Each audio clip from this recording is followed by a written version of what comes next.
Good morning, classes. So today, from today onwards, we are going to do our revision. आज हम हमारा revision start करेंगे. So क्योंकि आपके एग्जाम्स है from 14th and your English exam is on I guess 15th और 16 को होगा. सो वो आपके इसमें वैसे ही आपने पहले भी ऑनलाइन एग्जाम दिए हैं. जो नए हैं उनके लिए क्या होगा आपकी बात, मल्टीपर्पज क्वेश्चन आएंगे फ्रॉम दी टेक्स्ट के बीच में से भी आ सकते हैं. And you have to choose the correct answer. आपको उसमें से करेक्ट आंसर चूज करना होगा. तो इसीलिए हम दोबारा से हमारा जो रिवीजन है वो चालू कर रहे हैं. जहां भी कोई क्वेश्चन बनेगा मैं आपको बता दूंगी. So we will start with the first chapter, the best Christmas present in the world. आपके चैप्टर 1 और चैप्टर 2 आ रहे हैं. So there are some dates or periods in the time in the history of the world that are so significant. वो बहुत ही ज्यादा significant है. That everyone knows, जिसे सब जानते हैं. कुछ सारी ऐसी dates होती है महत्वपूर्ण जिन्हें सब जानते हैं. And remembers them, और उन्हें क्या करते हैं, remember भी करते हैं, याद रखते हैं. So the story you will read mention some such dates. आपको इस चैप्टर की जितनी भी डेट्स है वो सारी याद रखनी है, क्योंकि यही ऑब्जेक्टिव टाइप में आपके आ सकते हैं. On such date and event, a war between the British and the German in 1914. तो this can be a question कि जर्मन्स और ब्रिटिशर्स के बीच में कब लड़ाई हुई थी, कौन से ईयर में हुई थी. तो 1914. Okay. I spotted in a junk shop in Bridport a roll top desk. अब यहाँ पे एक क्वेश्चन ये बन सकता है कि जो राइटर है what did he see, what did he spotted, a chair, anything, a table, a fan, या फिर एक roll top desk. तो इसका राइट आंसर क्या है, roll top desk. The man said it was early 19th century and oak. तो जो दुकानदार था उसने कहा कि ये 19वीं सदी की बनी हुई है और ये ओक की बनी हुई है. Oak is a kind of wood होती है.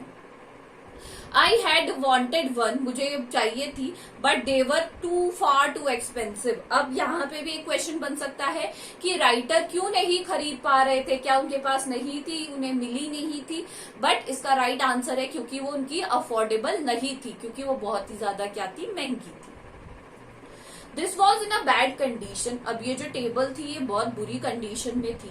The role top in several pieces, जो ऊपर का रोल टॉप है, घूमने वाला जो रोल टॉप है, उसके बहुत सारे पीसेस हो गए थे. वन लेग क्लमजीली मेंटेड, और एक पैर तो बस यूं ही लगा हुआ था कि कभी भी गिर जाएगा. Scorch mark all down one side, और एक तरफ पूरी तरफ स्क्रॉच मार्क हो रखे थे घिसड़ने के. It was going for very little money. जो दुकानदार था वो उसे बहुत ही कम पैसे में बेचने को रेडी था. I thought I could restore it. Restore करना मतलब ठीक करना. तो मैंने सोचा कि मैं शायद इसे क्या कर सकता हूँ, रिस्टोर कर सकता हूँ, सही कर सकता हूँ. It would be a risk, a challenge. ये बहुत ही बड़ा रिस्क भी होगा, चैलेंज भी होगा मेरे लिए.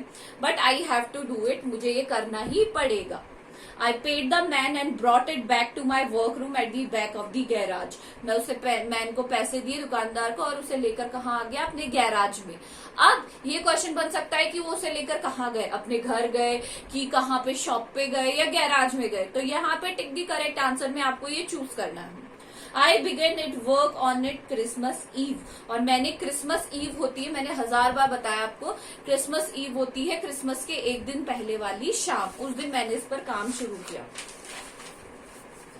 I remove the role top completely and pulled out the drawers. मैंने रोल टॉप बिल्कुल हटा दिया, उसका जो सेंटर टेबल था उसका राउंड उसे हटा दिया, और पुल्ड आउट द ड्रॉर्स, उसके अंदर जो दराजे थी उन्हें निकालना खींचकर शुरू किया.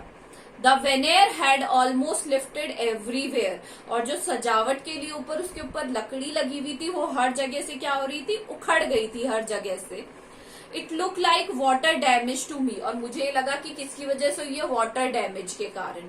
Both fire and water and already clearly taken their toll on this desk. जो आग और पानी ने पूरी तरीके से इस मेज का क्या कर दिया था, नुकसान कर दिया था. The last drawer was stuck fast. अब मैंने सारी ड्रॉअर्स तो निकाल ली उसमें से, बट जो लास्ट ड्रॉअर थी वो क्या हो गई थी, उसी के अंदर फंस गई थी. I tried all I could to ease it out gently. मैंने बहुत ट्राई किया कि मैं उसे जेंटली, बहुत ही कामली उसे निकाल लूं. But in the and I use brute force. But at the end मुझे बहुत जोर लगाना पड़ा. I struck it sharply with one side of my fist and drawer flew open to reveal a shallow space underneath a secret drawer.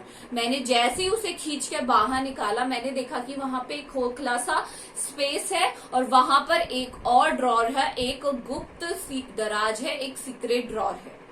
There was something in there. वहां पर कुछ था.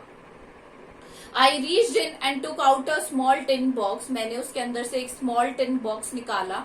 There was a cello tape to the top of it. It was a piece of lined paper. उसके ऊपर cello tape से एक piece चिपका हुआ था पेपर का और उस पर लिखा हुआ था Written in a shaky handwriting. Shaky handwriting होती है कांपते हुए हाथों से लिखा हुआ था.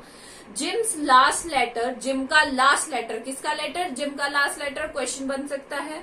Receive January 25th 1915. कब रिसीव हुआ? January 25th 1915. To be buried with me when the times come. और ये मेरे साथ ही बरी हो जाना चाहिए जब सही समय आए.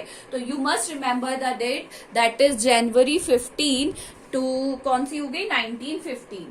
I knew as I did it was wrong of me to open the box. ये उन्होंने कहा, उन्होंने ये खुद ने एक्सेप्ट किया कि ये बहुत ही ज्यादा गलत है बॉक्स ओपन करना. But curiosity got the better of my scruples. But ये होता है ना, उत्सुकता होती है किसी भी चीज को देखने की, किसी भी चीज को जानने की.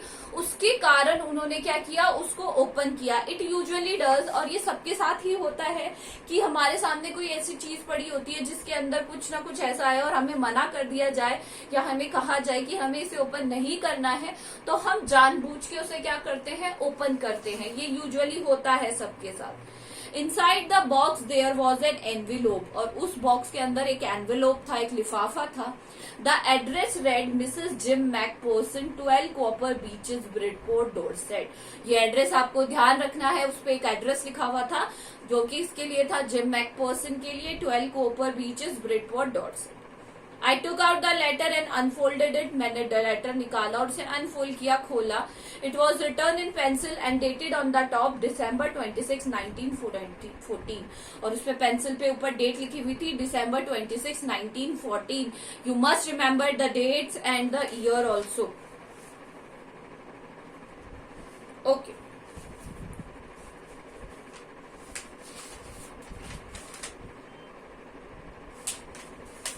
चलिए आज हम यहीं तक करेंगे. If you have any find any problem, just do let me know.